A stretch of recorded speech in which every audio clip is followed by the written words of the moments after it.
मार्गस्य नेतारं भेतारं कर्मभूभृतां ज्ञातारं विश्वतत्त्वानां वन्दे तद्गुणलब्धये। पंच परमेष्टि भगवान की परम पूजा आचार्य प्रवर उमा स्वामी जी महाराज की, परम पूज्य गुरुवर विद्यासागर जी महाराज की, वीर सागर की महाराज की।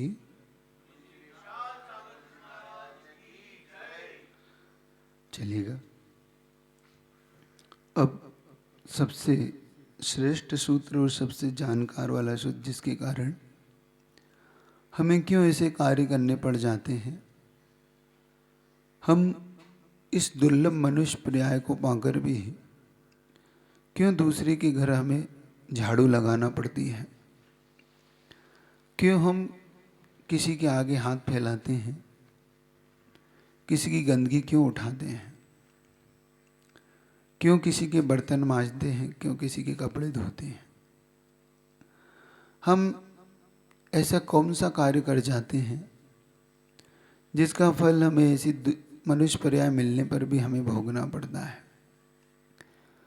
हमें क्यों ऐसा गोत्र का बंध हो जाता है जहाँ पर हमें मारा जाए, पीटा जाए, बंधन में बांधा जाए, जहाँ हमें त्रियंच होकर किसी की चौकीदारी करना पड़े। क्यों कुत्ता बन के किसी की चौकीदारी करता है यह जीव, क्यों सुअर बन के इन नालियों में जीता है, क्यों इस प्रकार के बुरे कर्मों का फल कम मिलता है।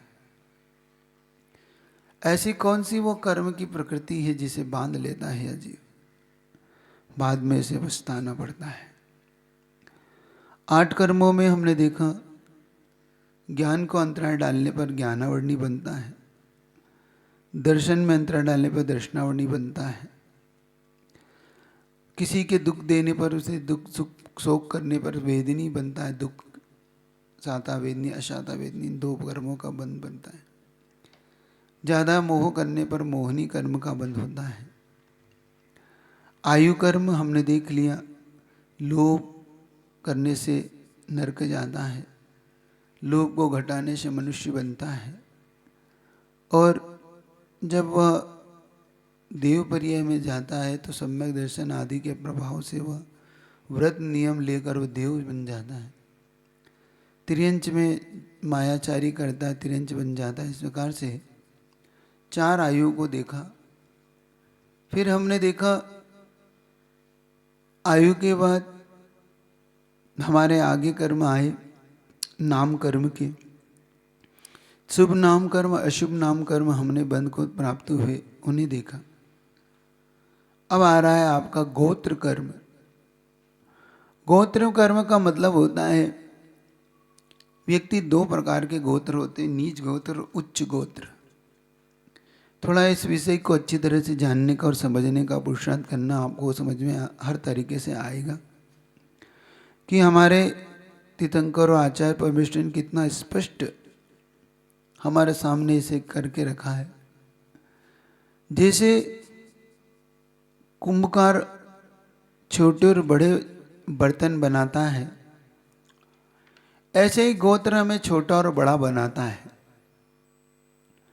कर्म का जो फिलोसॉफी है, कर्म की जो आपके सामने पूरी एक एक चीज रखी जा रही है, ये से अच्छी तरीके से सुनने और समझने का पुरुषार्थ करना। यहाँ हठग्रह नहीं है, न किसी प्रकार का आपको डराना है, न यहाँ पे हम किसी प्रकार से आचार्य परमेष्ठी आपके सामने कोई मिथ्या वाचन कह रहे हैं, गलत बात कह रहे हैं। सारा वाक्य प्रामाणिक है और ये सत्य चीज़ें हैं, बस इन्हें समझने का पुरुषार्थ करना। मुख्य रूप से मूल में गोत्र 2 हैं। थोड़ा सा इसे आप ध्यान से सुनिए और ध्यान से इसे नोट कर लें अपने दिमाग में। मुख्य रूप से गोत्र 2 हैं, उच्च गोत्र और नीच गोत्र। उच्च गोत्र का मतलब है जिस गोत्र में आप दीक्षा ले सके, आराधन कर सके, जिस गोत्र में आप भगवान की स्तुति, भक्ति, पूजन, आपको अभिषेक करने का अधिकार हो, गुरु को आहार देने का अधिकार हो, जिस गोत्र में आप स्वयं दीक्षित हो सकते हैं, ऐसा जो गोत्र होते हैं वो उच्च गोत्री मानी जाते हैं। जिन गोत्रों में ये सब अधिकार ना हो, आपको आहार दान ना देने को मिल रहा हो, आपको भगवान को स्पर्श करने को ना मिल रहा हो, अभिषेक ना मिल रहा हो, तो ये सब दीक्षा ना मिलती हो जिस कारणों से, वो सब नीच गोत्र होते हैं। अब इन गोत्रों की विवक्षा से कोई कह सकता है कि ये तो महाराज जी ये तो गलत बात है, मनुष्य तो मनुष्य होता है, मनुष्य तो कर्म से महान होता है, जन्म से थोड़ी महान हो जाता है। ये बिल्कुल फैक्ट है कि व्यक्ति जन्म से महान नहीं होता है, व्यक्ति तो किए हुए कर्मों से, कार्यों से महान होता है। क्यों? आप बता सकते हैं कर्म के क्यों महान होता है, कैसे महान होता है? कौन बताएगा आप में से? क्या व्यक्ति जन्म से महान होता है कि कर्म से महान होता है? कौन बताएगा आप में से? है क्यों? महाराज जी, अच्छे कर्म करने से आदमी महान कहलाता है। और कोई बताएगा और कैसे महान होता है आप में से? हाँ, फिर चर्चा आगे बढ़ा ही दूंगा। नमोस्तु महाराज जी, ये बात सही है महाराज जी कि मनुष्य कर्म से ही महान होता है। जन्म तो कई लोग जैन कुल में जन्म लेके भी अपना, उनमें कोई मतलब नहीं है अपने धर्म से, अपने नियम व्रतों से, या किस तरीके की जैन लाइफ होती है साइंटिफिक। तो इस तरीके से महाराज जी मेरा मानना और सोचना तो यही है कि मनुष्य कर्म से महान होता है। जन्म तो मतलब मेरा यही सोचना है। और किसी का कोई विचार हो इसमें, तो फिर आगे बढ़ रहा हूँ तो आपको समझ में आएगा।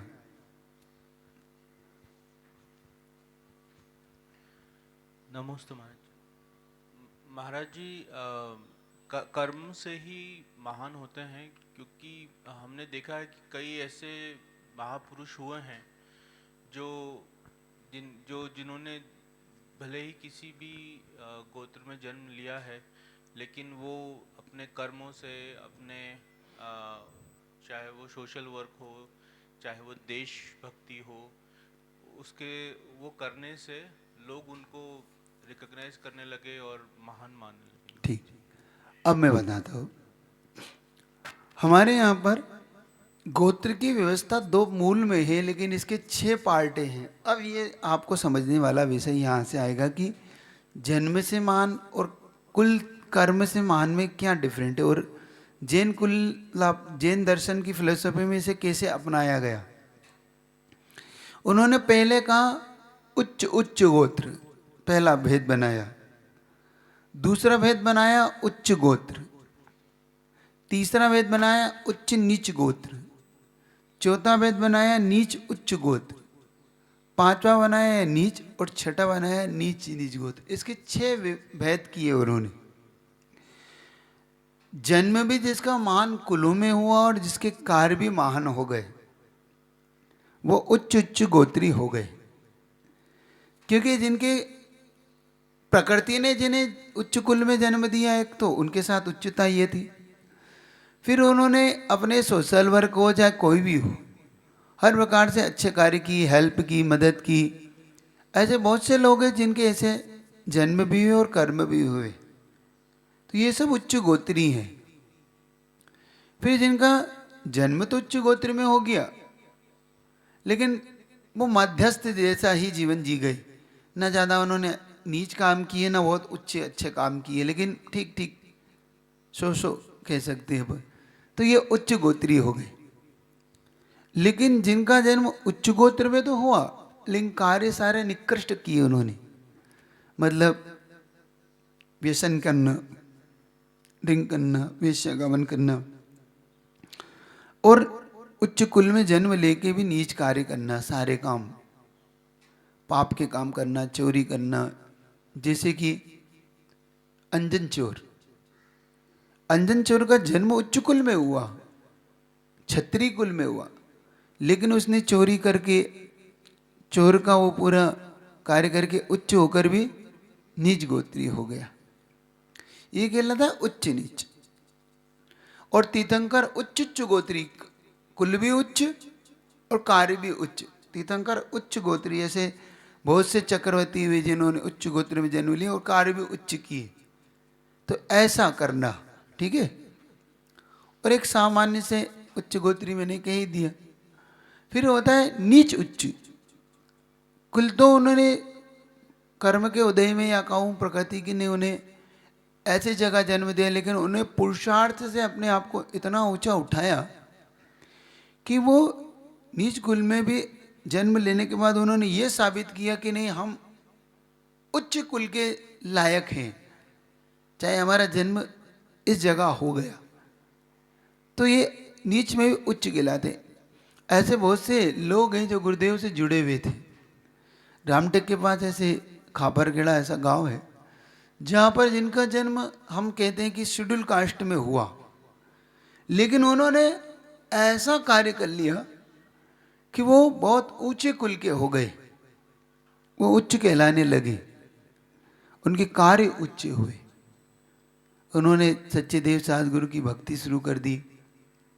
उन्होंने अपने कार्यों से सेवा के कार्य किए, लोगों के प्रति दया करुणा, है ना, लोगों की हेल्प। तो ये नीच में भी लेके उच्च कुल में हो गए। फिर नीच कुल में जन्म लिया ना, उन्होंने उच्च किए ना सिंपल रहे, ना नीच कार्य किए ना उच्च किए। सिंपल से जैसे उच्च वाले ने जन्म लिया और कुछ नहीं किया, ऐसे नीच कुल में जन्म लेके अपना साधारण जीवन जी के वो चले, तो नीच कुल। और एक होते नीच नीच कुल, कार्य भी नीच और कुल भी नीच, मतलब उनका पूरा जीवन बुरे कार्यों में ही निकल गया, चोरी में, दूसरों को सताने में, मांसाहार, स्लेटर हाउस, हिंसा करके जीवन, लूट खसोट लोगों के साथ। तो 5 पापों में और सप्त व्यसन में जिनका जीवन गुजर गया, तो ये हो गए उच्च होकर भी नीच होकर भी नीच। समझ में?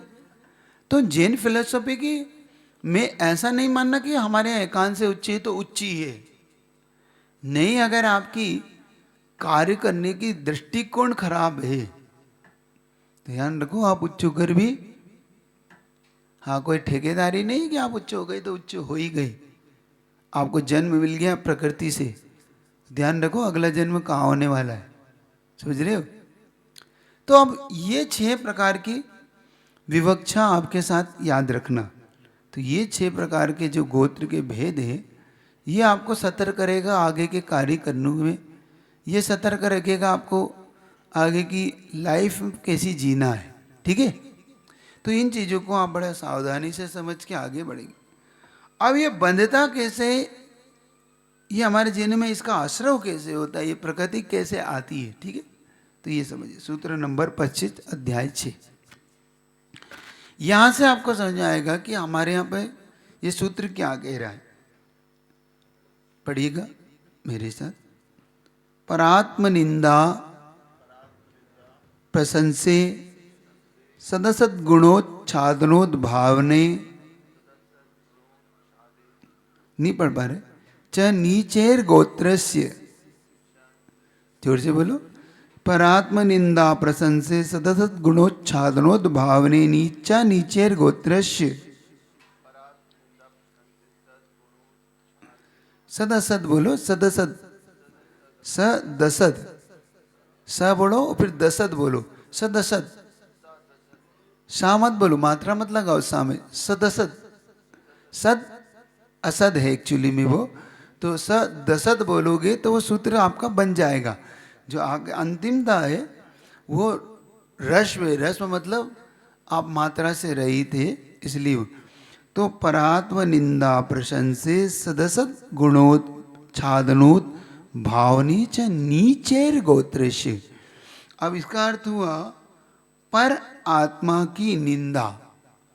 पर मतलब दूसरे जीवों के प्रति निंदा का भाव रखना, दूसरों के प्रति बुरी थॉट से लाना, मन में लाना, वचन में लाना और काय में, क्योंकि अपन मन वचन काय तीनों से आश्रय होता है।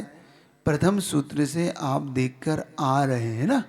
तो पहला सूत्र आदि दीपक होने के कारण हर जगह लगाइएगा। आदि दीपक का मतलब होता है जो चौखट पर, यानी सबसे पहले आपके इस दीपक को रखते हैं तो जैसे उसका उजाला अंत तक जाता है, पीछे तक, इसको बोलते हैं आदि दीपक। अंत दीपक होता है आप घर के अंत छोर में रखते हैं और आगे तक उसका उजाला जाता है, इसे अंत दीपक बोलते हैं। और मध्य दीपक होता है घर के मध्य भाग में रखते हैं और दोनों तरफ उसका उजाला जाता है, इसे मध्य दीपक बोलते हैं। तो जो आपका पहला सूत्र इस अध्याय का वो आदि दीपक सूत्र है, मतलब वह अंत तक के सूत्र के साथ लगाइएगा, ठीक है। तो यहाँ पर आत्म निंदा और एक निंदा पुराण ऐसा है कि अगर वो शुरू हो जाए तो यह रात रात निकाल देता है व्यक्ति की। शायद कोई धार्मिक पुराण इतना बड़ा अच्छा ना हो जितना निंदा पुराण है। जब आप बैठ जाते हैं किसी की निंदा करने या किसी के बारे में, तो पूरी रात आप शायद बड़े आनंद से और ऐसे मज़े के साथ गुजरती कि सुबह उठने का भी मन नहीं होता कि भाई आज तो पूरी रात आनंद आ गया। क्या? अरे उसको टारगेट बना के जो मैं आज चली बात, तो पूरे खानदान को ही आपने निपटा दिया। वो ऐसा है, वो वैसा है, उसने ऐसा किया, उसके तो ऐसे काम है, उसके ऐसे काम है ना? आता है ना? क्या आप थोड़ा सा माइक से बोलेंगे तो मुझे समझ में आ रहा है, नहीं तो सुना ही नहीं पड़ रहा क्या कहना चाह रहे हैं आप लोग। तो परात्म निंदा, महाराज जी, माँ बेटी रहते ना, जब मिलते ना तो बस यही काम चलता यही काम चलता और है। आनंद आता महाराज जी, है प्राय आनंद आता। प्रातः आनंद आता है जब वो बहू की, है ना, बुराइयां करती है, वो अपनी देवरानी की या ननंद की बुराई करती है, अपनी जेठानी की बताती है, सास ससुर की, देव देवर की बताती है ना, तो इधर अपनी बहू की बताती है और अच्छी निंदा पुराण जम के चलता है एकदम, है ना। ये देखो आप, पर निंदा, आत्म प्रशंसा, ये दो सूत्र में देखना सूत्र को कैसे तोड़ा जाता है। आप देखो यहाँ पर पहले है पर और आत्म। पर का मतलब दूसरा, आत्म यानी स्वयं। तो पर की तो निंदा और प्रशंसा में लगाना आत्म प्रशंसा, मतलब स्वयं की प्रशंसा चाहता है, दूसरे की निंदा चाहता है। फिर सूत्र है सद और फिर है असद। सद का मतलब जो बात है, असद मतलब जो बात नहीं है। तो जो बात है उसको तो गुणोच्छादनोद्भाव है। तो देखो जो है ऐसी बात को जो, और गुणों को तो ढांक देता है, और जो नहीं है उनको बड़ा चढ़ा के बताता है, होता है ना। दूसरे की गुणों को तो ढांक देता है और उनके अवगुणों को बड़ा चढ़ा के बताता है। अगर छोटा सा भी उसके में तिल बराबर अवगुण है तो सुमेरु के बराबर उसे बताता है कि इसमें ये है, और अपना तिल बराबर गुण है तो सुमेरु के बराबर अपने आप को प्रस्तुत करता है कि मैं सबसे महान हूँ, शायद मुझसे ज़्यादा कोई भी इस धरती पर कोई महान नहीं। और दूसरी की महानता को बिल्कुल ऐसा बताएगा कुछ नहीं है, बिल्कुल तिल के बराबर है, उसमें कुछ क्या, उसमें क्या रखा है, कुछ नहीं, उसको क्या आता है, क्या है उनके पास, कुछ नहीं। उनके गुणों को ढांकना, अपने गुणों को प्रकट करना, उनकी अवगुणों को प्रकट करना और अपने अवगुणों को ढांकना, दोनों तरफ से लगाना ये। तो गुणोच्छादनोद्भाव ने ऐसा जो कार्य करता है वह व्यक्ति नीच गोत्र का बंद करता है। किसका बंद करता है? समझिए आप, आपकी निंदा, चुगली, गाली, दूसरे के प्रति जो भाव है वो आपको कहाँ ले जा रहे हैं। क्यों व्यक्ति सुअर बनता है, क्यों व्यक्ति कुत्ता बनता है, क्यों व्यक्ति सर्प बनता है, गिजाई बनता है, क्यों व्यक्ति जोंक बनता है, क्यों व्यक्ति दूसरे की ये सब लोगों की गंदगी उठा रहा है। समझ में आ रहा? यह वो व्यक्ति है जिन्होंने दूसरे की निंदा की थी। इन्होंने दूसरे के साथ अहित के कार्य किए, दूसरे के बुरे किए, दूसरे की निंदा करके जो आनंद मनाया, हमारे यहाँ इसको बोलते हैं रौद्र ध्यान। क्या बोलते हैं? हिंसानंदी, मृषानंदी, चौर्यानंदी और परिग्रहानंदी। ये रौद्र ध्यान कनेक्ट करता है जब इस सूत्र से, तो ये हमारी लेशा में, अशुभ लेशा में ले आता है। सबसे कनेक्ट कर रहा हूँ, कर्म की कैसी कैसी चेन बनती है। जब हमें आनंद आता है तो हम रौद्र ध्यानी हो जाते हैं। मतलब हम उस समय उस मर्षा, क्योंकि झूठ बोले बिना ये सब आनंद नहीं आता। इसमें झूठ का मसाला जब तक नहीं डलेगा तब तक आप रौद्री ध्यान का आनंद नहीं ले सकते। इस बोलते मृषा, मृषा यानी झूठ। क्योंकि कोई भी बात को जब तक बड़ा चढ़ा के आप हंसी मजाक में नहीं कीते तब तक वो झूठ मजा नहीं देता आपको, है ना। जैसे किसी भी व्यंजन को बनाने के लिए उसमें एक तड़का दिया जाता है, उसमें छौंक लगाया जाता है ना, टेस्टी बनाने के लिए उसे विशेष तौर से आप ग्रेवी डालते हैं, उसमें बहुत सारे आप उसे सजाने के लिए, तो उसका हर चीज़ आनंद आता है। खाद्य पदार्थ में क्या होता है कि उसकी विशेषता होती है कि उसमें खुशबू होना चाहिए। उसको देखने के बाद उसका आँखों से आनंद लेता है कोई, खुशबू से, फिर उसका टेस्ट है सुनने से। तो उस जैसे उस खाद्य पदार्थ को करने के लिए पांचों चीज चाहिए। उसका स्पर्श अच्छा हो, उसको हाथ में लेते ही हाँ भाई बहुत आज अच्छा लग रहा है, ठंडा से गरम से, है ना, उसका स्पर्श होता है। फिर उसकी खुशबू, आज तो भाई आज की खुशबू तो बढ़िया है। फिर इसका टेस्ट, भाई टेस्ट भी अच्छा है। सुन के अरे ये तो मैं बहुत दिन से सोच ही रहा था कि ये चीज़ बन जाए। और आंखों से देखने के बाद उसके जब सजा के उसको रखते, मचा हुआ भी अच्छा नहीं लगता। लोग मचा देते हैं वो, फिर उसकी सारी चीज़ को ख़त्म कर देता है, मतलब उसको खाने की सारी चीज़। ऐसे ही जब निंदा का जो पात्र है वो जरा उसमें, भाई हाँ भाई क्या आज निंदा में क्या बना है आज, है ना। जब डिश, निंदा की डिश देखी कभी आप, वो बड़ा उसमें क्या छोंक लगा है भाई आज, तो उसमें व्यक्ति अपनी बातों का छोंक लगाता है, फिर बड़ा उसको सजाता है जिससे नेत्रों में अच्छी लगे लोगों को, हाँ देखने में भाई क्या गजब की निंदा करी है। फिर कानों में सुनने से, आंखों में, उसको सब प्रकार की उसकी निंदा में आप पांचों सारा चीजों को, फिर उसके साथ मन मिल जाता है तो कहना ही क्या। सोच रहे हो कि नहीं, निंदा का प्रोडक्ट कैसे तैयार होता है आपके घरों में, और कैसे आप उसको चटकारे ले लेके, आनंद ले लेके, उसके आनंद में जब डूबते हैं तो महाराज एकदम स्वर्ग का आनंद मिलता है। मिलता है कि नहीं? अच्छा, निंदा करने से क्या प्राप्त होता है, कोई बताएंगे आप में से? वो जानना चाहता हूँ, निंदा करने के बाद क्या फीलिंग होती है आपकी? हाँ, नमोस्तु महाराज।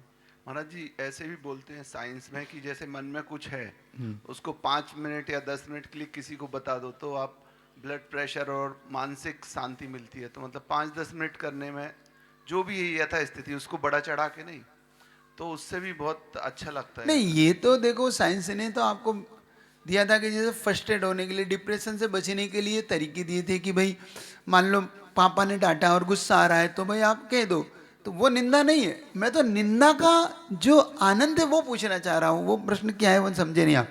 जैसे आपने आज निंदा की किसी की, बैठ के 4 लोग खूब मिल के किसी के बारे में जम, तो उसकी बात की जो फीलिंग है वो जानना चाह रहे हैं। हाँ, थोड़ा डोपामाइन रिलीज होता है तो खुशी वाले हार्मोन रिलीज होते हैं, अच्छा लगता है थोड़ा तो अच्छा लगता है, थोड़ा, और क्या। ज्यादा नहीं लगता है ऐसे। फिर वो अब समझ में आता है ना थोड़ा कि अभी नहीं तो ये तो पढ़ने के बाद समझ जाता है। जो पहले की फीलिंग थी वो बता दो कि जो अब तक ये सूत्र नहीं पढ़ा था उसके पहले का आनंद क्या था, और क्या कल फिर मिलेंगे ऐसा कोई प्रॉमिस करके आप चलते हैं आगे? वैसा भी नहीं था, लेकिन थोड़ा पहले भी आइडिया था, लेकिन उसमें ड्यूरेशन बढ़ जाती थी। अब माहौल बन गया, झूला पे बैठे हैं तो चलने दो आधे घंटे भी, लेकिन उसमें भी था आइडिया, अरे बहुत हो गया अभी अपने को भी यही करना पड़ेगा बाद में। चलिए पीछे। हाँ, नमस्ते महाराज। महाराज जी, पर की निंदा करने से ना अंदर से सेटिस्फेक्शन मिलता है कि सिर्फ हम ही खराब नहीं है, और लोग भी खराब हैं, तो हम हमसे भी गए भी थे। हमसे भी गए बीते हैं, तो वो अंदर से सेटिस्फेक्शन मिलता है। एक संतुष्टि का भाव आता है कि चलो कम से भी हमसे भी गए बीते लोग हैं, तो अपन ही खराब नहीं, बहुत लोग खराब है, इसलिए चलता है ये सब, इसलिए अपने को ज़्यादा अच्छा बनने की ज़रूरत नहीं है। हाँ, महिलाओं में से कोई बताएगा, क्योंकि ये कार्य शायद आपसे ज़्यादा कोई बेहतरीन तरीके से शायद कर पाता है कि नहीं पाता है। हाँ, नहीं, जो आज स्वीकार भाव, आज अपन स्वीकार भाव में है कि जो है महाराज जी, जो है सो है, करते हैं तो करते हैं, और इसके बाद जैसी फीलिंग होती वो आपको फीलिंग पश्चाताप की होती है, आनंद की होती है, आपकी मध्यस्थ भाव की, हाँ वो जान। महाराज जी जब मिलते हैं तो कुछ ज़्यादा ऐसे बात करने रहती नहीं, तो यहाँ वहाँ की किस इसकी बुराई उसकी बुराई वो सब कर नहीं, उसके बाद लेते की फीलिंग पूछ रहा हैं। हाँ हूँ। वो महाराज जी अच्छा तो लगता है बात बताने के बाद के बता दिया पूरा, जिससे बात करते हैं तो उससे पूरी बात कर लेते हैं, तो वो आत्मसंतुष्टि हो जाती है उसके बाद। और इसके अलावा ये जानना चाह रहा हूँ, एक्चुअली में प्रश्न नहीं समझ में आ रहा, तो ये तो ठीक है, बहुत अच्छा है। मैं ये जानना चाह रहा हूँ कि जैसे उसकी बात की फीलिंग में कितने, अच्छा, कितने दिन तक बनी रहती है ऐसी फीलिंग? जैसे आपने किसी की जम के जब उतारी की, उतारी जानते हैं, उधर के शब्द हैं, यूपी के शब्द हैं, आज तो जम की उतारी हो गई उसकी, आज उसकी जम के खिंचाई हुई, जम की उतारी करी, जरा अच्छी आज उसकी होली मना दी हमने, है ना, कुछ उसकी आज खूब रूप भर रहा था वो, ऐसे कुछ ऐसे शब्द है वहाँ के, वो आपके सामने, तो आपके अंदर की वो जानना चाह रहा हूँ। महाराज जी एक दिन के लिए बस, मतलब आज फिर- बुराई की, कल फिर से थोड़ा कुछ हो जाएगा, तो फिर दूसरे दिन फिर बुराई करेंगे, फिर संतुष्टि हो जाएगी बता के, फिर ऐसा सिलसिला चलता रहता है रोज। नहीं, बता के तो होती है, जैसे नहीं, ऐसी बात मान लो कि जो नहीं थी और वो भी हमने करी उसके बारे में, उसके बाद क्या फीलिंग होती है? महाराज जी नहीं तो नहीं होती, कुछ बात होती तभी बताते। नहीं, बात छोटी सी थी, हमने बहुत बड़ी करके बताई ना, वो कुछ कहना, और कोई कहना पीछे।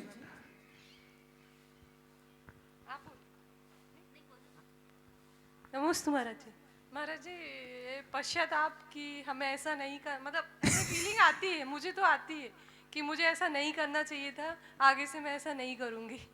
नहीं, अभी तो फिलहाल ये बताओ कि करते समय क्या आनंद आता है, उस समय तो पश्चाताप नहीं होता ना, क्योंकि अगर पश्चाताप पहले हो जाए तो आदमी करेगा ही नहीं, तो डेफिनेट ये है कि आदमी पहले करने के बाद पश्चाताप करता है। जी महाराज जी। तो उस समय की फीलिंग क्या होती है जिस समय कर रहे होते हैं?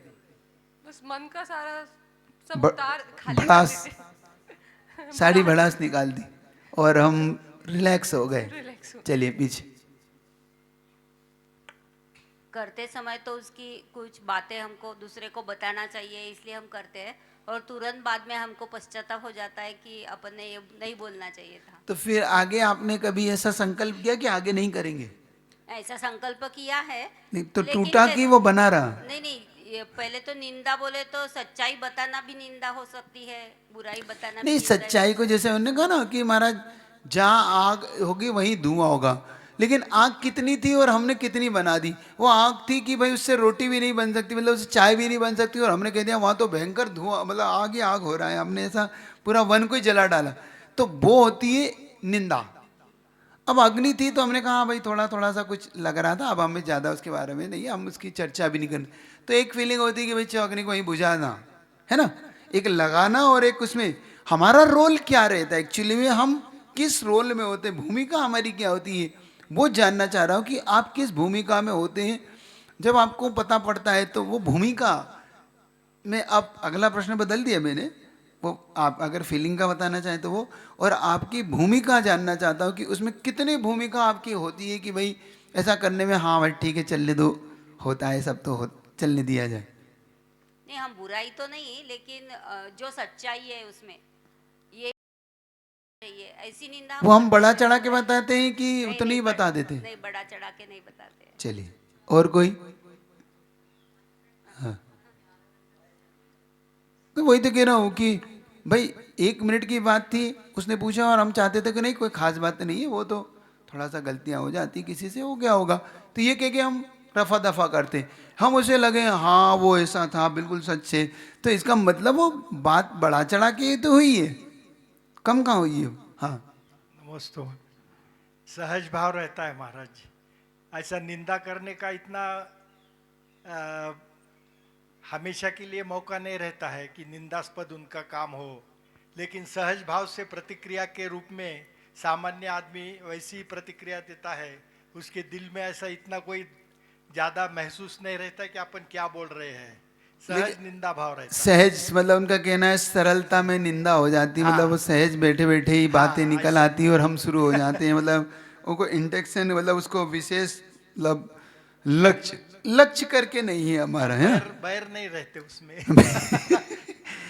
बेर तो बाद में बंधेगा, अभी तो शुरुआत हुई है, ये तो जब आपने कहा है तो होगी। और कुछ कोई कहना चाह रहा है? हाँ माइक देना उधर। देखो सारी चीजें समझो परिस्थिति, फिर आपको अपन जो निकल के इसमें से मत के जो आएगा उससे हमें समझ में आएगी हम कहाँ गड़बड़ कर रहे हैं। नमोस्तु महर्षि। महर्षि एक बार कुछ बात निकलती है तो पुरानी सारी बातें निकल के आ जाती है, तुमने ऐसा किया था, ऐसा नहीं किया था, हमने ये अच्छा किया फिर भी हमारे साथ ऐसा हुआ। मतलब एक बस चिंगारी लगने की देर होती है कि हमारे मन की पूरी पुरानी मतलब बारूद भरा रहता है, बस उसे हाँ, एक बस माचिस की काड़ी दिखाने की जरूरत है बस, है ना। हाँ, मतलब वो और हम फूट पड़ते एकदम, ज्वालामुखी अंदर से बस पूरा भरा धधक रहता जाता है एकदम। हाँ, बस वो एक बार कुछ बोल दे, बस तैयार बैठे कब अपन पुरानी सब निकाल दें। मतलब बुराई नहीं करना चाहते, पर मन में जो किसी के प्रति नेगेटिविटी या कुछ थॉट्स बैठे हैं, किसी ने कुछ पुराना कुछ गलत किया, उस समय नहीं बोल पाए, पर जब मौका मिलता है तो फिर सब निकल जाती है। सब अच्छा, फीलिंग कैसी होती है निकलने के बाद? उस समय तो हल्का हल्का लगता है कि हाँ ठीक है, जो भी मन में भरा था सब निकल गया, पर शायद बाद में लगता है कि नहीं बोलना चाहिए, अपनी वजह से उनको बुरा लग गया, कुछ ऐसे हो गया।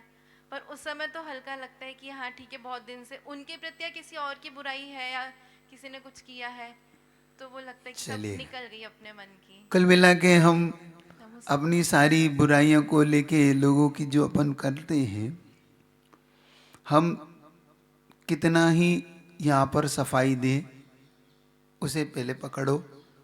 मैं आपको वो चीज़ से आपको जो जोड़ना चाह रहा हूँ उसे समझने का पुरुषार्थ करूँ। हम कितनी ही सफाई दे रहे हैं, लेकिन एक्चुअली में ये सब है नहीं, ये सब हम सिर्फ और सिर्फ अभी भी स्वीकार भाव में अभी नहीं आ पाए। हम एक्चुअली में हम वो सरल भाव नहीं ले पा रहे हैं अभी भी। इनको कह के भी हम वो सरल भावता में नहीं आ पा रहे कि हाँ महाराज हम गलत हैं। हम अभी भी एक्सक्यूज दे रहे हैं कि नहीं इन कारणों से हम ऐसा करते हैं। ये सब एक्सक्यूज है, बहाने हैं। हमें इसे छोड़ना होगा, इन बहानों को। इनसे हम उच्च गोत्री नहीं बन जाएंगे। ये सफाई है, सफाई दे रहे हैं हम। इन सफाई देने से नहीं होगा, हमें एक्चुअली में स्वीकार करना होगा कि हमारी ये गलती है। हम किसी के बारे में गलत कह के रिलैक्स हो रहे हैं, इसका मतलब हम कुल मिला के हम गलत हैं। हमें इस समय किसी की गलती कह के, किसी की गलती बता के जो आनंद लूट रहे हैं ना, ये आनंद का तरीका ही गलत है।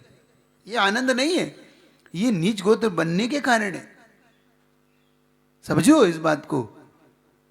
हम भले ही सोच रहे हैं कि नहीं थोड़ी देर के लिए इतनी सी बात थी, ये निकल आई वो निकल आई, हम हल्के हो गए। किसी ने कहा कि महाराज वो तो सरल बात सहज बात में निकल गई।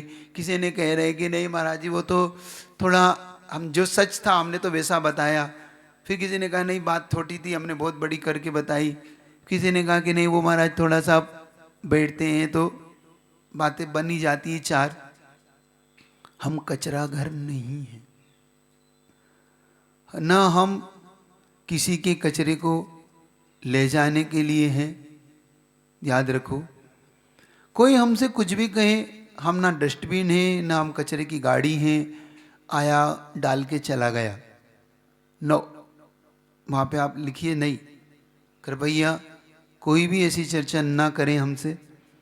थोड़ी देर के लिए व्यक्ति आपसे बुरा मानेगा, हो सकता है थोड़ा सा आप उसको ऐसा लगे कि देखो ये ज़्यादा ही अपने आप को धार्मिक बताना चाह रहा है, बनावटी कहीं का, तो वो करने दो, उसको अपनी प्रॉब्लम नहीं है, वो उसकी प्रॉब्लम है। एक्चुअली में हम जब निंदा कर रहे होते हैं हम उस समय क्या कर रहे होते हैं, ये बात समझना तो शायद आपको समझ में आए। ये मैं एग्जाम्पल हर जगह देता हूँ। एक्चुअली में होता क्या है कि एक राजा था।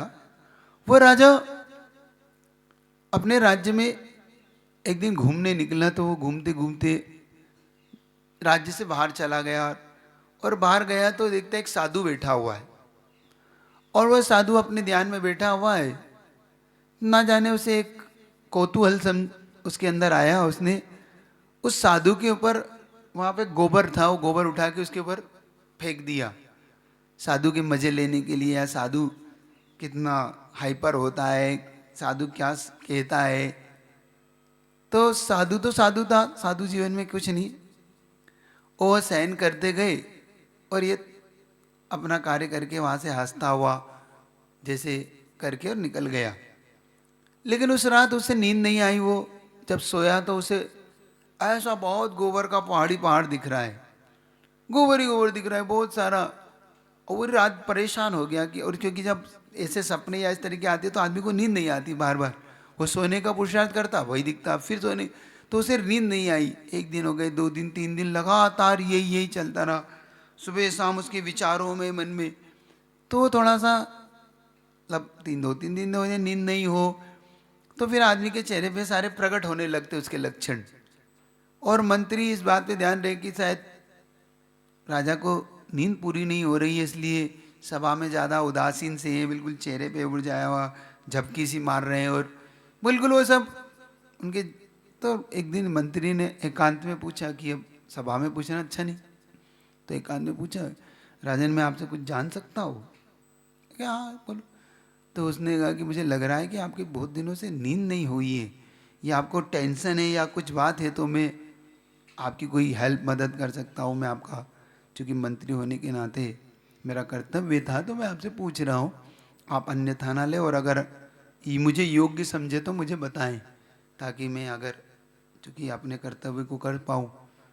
तो राजा ने कहा नहीं कोई खास बात नहीं है, टालना चाहा। लेकिन उसने जब थोड़ा सा आग्रह किया कि नहीं मुझे लग रहा है आप बात टाल रहे हैं, बात को ना टालें और आप बताएं, तो ताकि जो कुछ होगा हम करेंगे। टेंशन की कोई विशेष बात हो तो वो बताएं, क्योंकि हम नहीं चाहते कि हमारे राजा को टेंशन हो। राजा ने ही टेंशन में रहेगा तो प्रजा का क्या होगा, क्योंकि कार्य हो नहीं रहे हैं 2-3 दिन से आपकी, इस कारण से मैं पूछ रहा हूँ।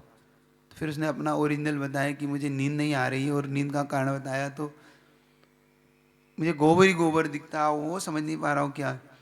तो उसने कहा कि 3 दिन से ये हो रहा है, तो 3 दिन पहले आप कहाँ गए थे, आप ये बता सकते हैं? कहाँ गए थे, या कहीं आपने देखा, या घुड़सवारी में गए, मतलब हो सकता है कि आप घुड़साल में गए हो, वहाँ गोबर गोबर पड़ा हो, कहीं कहीं गायों के वहाँ गए हो, तो शायद वो दिमाग में, आपके दिमाग में बैठ गया। नहीं ऐसा तो नहीं कहीं गया। फिर उसे याद आया कि हाँ मुझे याद आ रहा है कि मैं एक साधु के वहाँ गया था और मैंने मजाक उस साधु के ऊपर गोबर फेंका था, बस उसके अलावा तो गोबर का कोई रोल मेरे दिमाग में नहीं है। तो मैंने एक दिन आपसे कहा था ना कि अपने जीवन में कोई चीज़ ऐसी घटती है जब वो चीज़ अपने साथ चेन के रूप में आती है। समझ में आ रहा हो? मैंने आपसे पहले कहा था ना, जब भी आपके जीवन में कोई ऐसा कोई चीज़ घटे तो आप उसे महसूस करिएगा कि कुछ दिन पहले आपके ने क्या किया था। ये ध्यान रखना, मैं आपको एक सूत्र दे रहा हूं। जब भी आपके जीवन में कोई अच्छा या बुरा घट रहा हो तो महसूस करिएगा कि 4-6 महीने के अंदर कुछ ऐसी चीज आपने की थी, वो उसका रिटर्न आपके साथ हो रहा है। या अगले भाव में भी जा सकता है, ऐसे समय भी हो सकता है। कर्म दोनों रूप से आपके उदय में आते हैं। तो आप महसूस करिएगा कि ऐसा बुरा किया तो आपकी भी बुराई होने लगी, आपने किसी की अच्छा किया तो बहुत जल्दी आपको रिजल्ट में कोई भी आपकी अच्छाई सामने कर गया। तो ये होगा आपके साथ, पीठ पीछे हो या आपके। तो हो जाएगा कि राजन, तो उसने फिर मंत्री ने कहा कि राजन एक बात कहूँ, आपने अच्छा नहीं किया। साधु हैं, ये गुरु होते हैं, और ऐसा किसी भी साधु या गुरु के साथ करना उचित नहीं है। और फिर आप तो राजा हैं, प्रजा पालक हैं, आपके शरण में सबको है, तो गुरु भी तो उस प्रजा पालक गुरु की शरण में होता है और श्रेष्ठ होता है। आपने उनके साथ नहीं करना चाहिए था। तो अपन अगर आपके ऐसा लगता है तो चलते हैं और उनसे ही इसका उपाय भी पूछते हैं, और आप उनके सामने अपनी बात को रखेंगे तो शायद वो आपको क्षमा भी करेंगे। तो कहाँ उसे भी महसूस हुआ, जैसे आपने कहा ना कि बुराई करने के बाद महसूस होता है कि भाई गलत हो गया, और बुराई करने के बाद हम समझ पाते हैं कि हमसे बुरा हुआ। कई बार उसके आनंद में हम बुराई की, ठीक है तो क्या बात थी, सच है, क्या गलत कह दिया मैंने। देखो कुछ थॉट्स हमारे दिमाग में आते हैं, भाई मैंने क्या गलत कह दिया, जो सच था वही तो कहा, इसमें बुरा बनने की बात क्या है? एक बात। दूसरी बात, मन में भाव आता है, नहीं नहीं क्या मतलब था, नहीं कहते, क्यों उसे बुरा लग गया, हर्ट हुआ। दूसरा। तीसरा, देखो मुझे इतनी बड़ी बात तो नहीं थी, मुझे नहीं कहना था, शायद क्षमा कर सकता था या इसे इग्नोर कर सकता था, तो मुझे क्या मतलब था उन दोनों के बीच में, अब लड़ाई हो गई मेरे कारण। तो वो फीलिंग आती, कुछ फीलिंग आती है बाद में। और कभी कभी लगता है अच्छा रहा, ठीक है, हमेशा वो लोगों की करता, आज उसकी करा, कोई फर्क नहीं पड़ता, और चलता है ये सब। तो कुछ फीलिंग ये होती, कुछ लोगों की फीलिंग ये होती है कि चलता है ये सब, क्या हो गया, मेरी भी तो करते हैं वो, एक फीलिंग। दूसरी फीलिंग होती है कि नहीं मुझे नहीं करना। तीसरी फीलिंग होती है कि नहीं कोई बड़ी बात नहीं थी, इग्नोर किया जा सकता था। चौथी फीलिंग होती है पश्चाताप की, कि वास्तव में बहुत से बुरा हुआ। तो कुछ फीलिंग होती है, इनको आप अपने अंदर देखना, आपकी फीलिंग क्या है। राजा को फीलिंग हुई कि हाँ ठीक है, वास्तव में ऐसा नहीं करना था, वो उन्होंने मुझसे कुछ कहा ही नहीं था, वो तो बेचारा अपने ध्यान में बैठे थे। तो उन्होंने कहा कि हो सकता है राजा ने कि अब वो तो कुछ कहीं और चले गए, नहीं कहीं एक बार चलते देखते हैं स्थान पे होंगे वो। तो गए तो संयोग से वो अपने स्थान पे थे, अपने ध्यान वगैरह में ही थे। तो उनसे पूछा, उनके पास गए और सबसे पहले राजा ने अपना क्षमा भाव प्रकट किया, और उनका नहीं कोई बात नहीं, लेकिन उन्होंने कहा कि नहीं ऐसा करने से आपको कोई लाभ नहीं था, नहीं करते, क्यों किया आपने? तो उसने कहा नहीं मैं सिर्फ उस दिन मस्ती के मूड में था, जैसे आप कह रहे हैं ना कि हम आनंद के मूड में थे तो सब कार्य कर गए। तो कहा ऐसे ही मैं थोड़ा सा कौतूहल के मूड में आया और मेरी शायद महान गलती थी ये। तो उसने कहा राजा ने ऐसा नहीं करना चाहिए, ठीक है आप आगे से ध्यान रखिए, मेरा तो उस समय भी कुछ नहीं था और अभी भी मेरा कुछ नहीं। तो उसने अपनी प्रॉब्लम बताई कि प्रॉब्लम ये है कि मुझे नींद नहीं आ रही जब से मैंने ये कार्य किया, और मुझे ऐसा ऐसा दिखता है। तो हम आपसे उपाय जानना भी चाहता हूँ, क्षमा भी मांगता हूँ और उपाय भी जानना चाहता हूँ। और देखो उपाय वहीं से मिलता है जहाँ गलतियाँ भी होती है, याद रखना, ये भी एक थोड़ी सी याद रखना, जहाँ गलती है उपाय वहीं से है। तो उन्होंने कहा उपाय तो है लेकिन आप शायद कर पाए, नहीं कर पाए, नहीं नहीं कर लूँगा। तो उन्हें उपाय ये है कि आप जाइए और पूरे राज्य में घोषणा कर दीजिए कि अब जो मेरी जितनी बुराई कर सकता है करे, अब मेरा कोई दंड नहीं है मेरी तरफ से।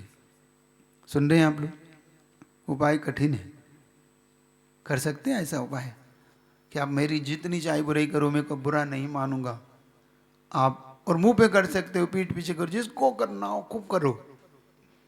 कठिन है ना महाराज, हम तो सच नहीं सुन पाते, फिर तो जो झूठ अगर कर दे तो फिर तो कहाँ सच कर।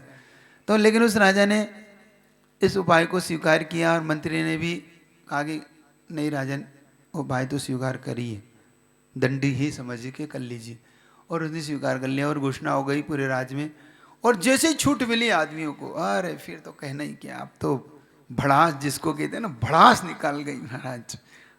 और लगे राजा ऐसा है, लगे राजा वैसा है, कितना खराब है ये वो, जिसको जो था शायद झूठ किल मिला के उन्होंने सबने जम की बुराइयां की। तो धीरे धीरे राजा देखता है कि अब सपने में पहाड़ घट रहा है, धीरे धीरे धीरे धीरे धीरे धीरे वो गोबर का पहाड़ कम हो गया, लेकिन फिर भी थोड़ा सा था वो भी अभी रह गया। अब राजा ने सोचा कि ये क्यों नहीं जा रहा मेरे सपने से। फिर पूछे, साधु के पास पहुंचे, साधु से कहा कि प्रॉब्लम अभी सॉल्व तो हो रही है लेकिन फिर भी ये थोड़ा सा रह गया। तो साधु ने कहा अभी एक व्यक्ति है जो आपकी बुराई नहीं करता। तो क्या कौन? तो वो एक लोहार है, वहाँ चले जाओ और वो आपकी बुराई करे, बस वो अंतिम बुराई होगी और आपका यह आपके सपने से चला जाएगा। लोहार के पास पहुंचा, वो लोहार अपनी भाई धुनी लगा के वो बना रहा था। तो राजा अपना वेश बदल के पहुंचा और राजा अपने मुख से के पास बैठ के अपनी बुराई करके, कि ताकि जब बुराई कराना हो तो खुद को बुराई करना पड़ती है, तो वो अपने आप सामने वाला फिर बुराई में शामिल हो जाता है ना। या तो आप करो है कि ना चिंगारी लगाना और धमाका होना, भरा तो होता ही है। तो वो राजा खुद अपने, क्योंकि अब वो लोहार के पास बहुत सारी बातें की लेकिन वो बुराई नहीं कर रहा। फिर राजा ने अपने मुख से थोड़ी सी अपनी बुराई की कि राजा देखो कैसा खराब है, तो भी बुराई नहीं की, बहुत देर हो गई।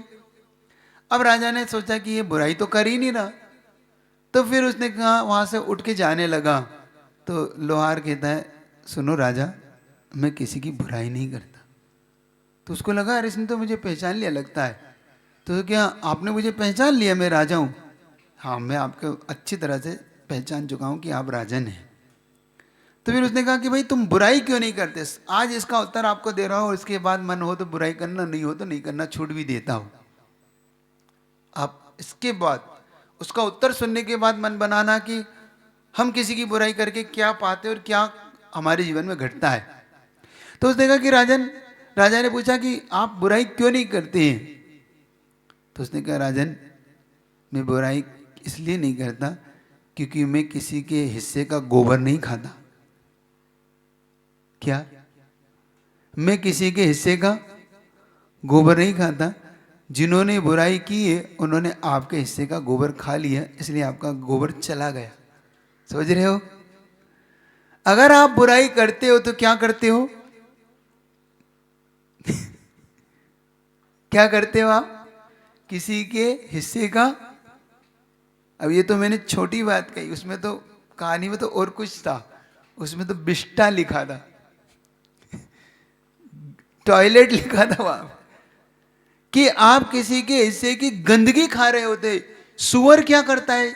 सुअर किसी की हिस्से की गंदगी ही खाता है और उसको उसी में आनंद आता है।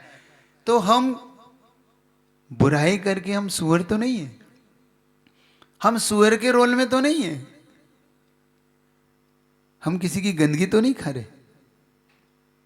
अब किसी की बुराई करते समय आपके मन में ये थॉट्स आना चाहिए कि मैं कौन हूं, उच्च गोत्री हूं कि नीच गोत्री हूं, और उच्च होके मैं नीच काम कर रहा हूं कि उच्च काम कर रहा हूं।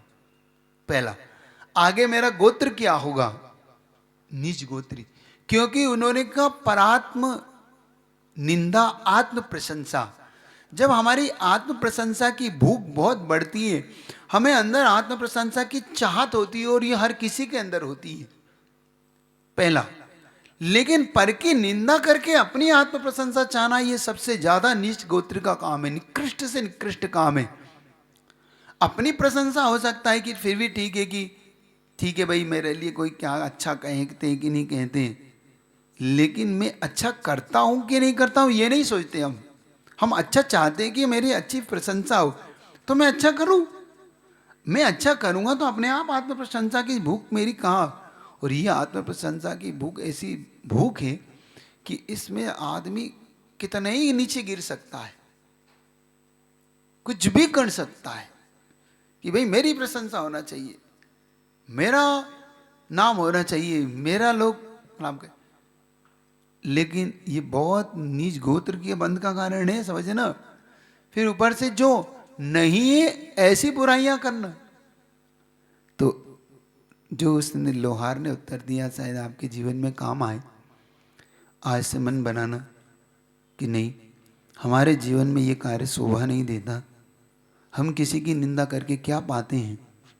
थोड़ी देर के लिए भले ही वो फीलिंग आपकी लेती है, लेकिन वो आपको कई भवों के लिए नीच गोत्र का बंद करा देगी। उस समय आप जब किसी की झाड़ू लगा रहे होंगे, किसी की गंदगी उठा रहे होंगे, उस समय आप हाथ फैला रहे होंगे, भीख मांग रहे होंगे, सब सोचिएगा कि ये क्यों मैं आज नीच गोत्री बना हूँ, मैं क्यों आज इन कार्यों के लिए मेरा जीवन ऐसा बना है।